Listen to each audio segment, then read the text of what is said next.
kukichenda utibika chiwe. Ndikubika chicken. Ndatibika chicken ere, ndatibika huku na motibika chicken ere nasini. Ewa utereke. Ndatibika chi. Ndatibika chi nini? Mati mukuda izvo zvimangu kuti mukuda huku regai ndokugadzira. Iwe usautere wabika chicken. Ndatini bika huku wakubika chicken. Wambonzo nini ndoda kudya chicken. Ndoda huku wazvinzwa. Ndoda kudya huku panapa kwete chicken. Uri chazvemusoro wako iwe.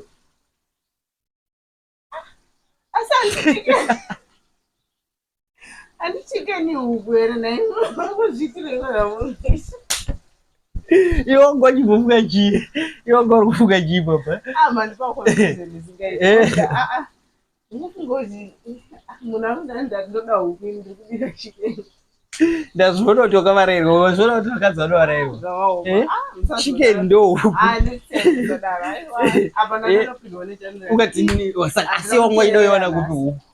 Huku kwaida kuiona kupi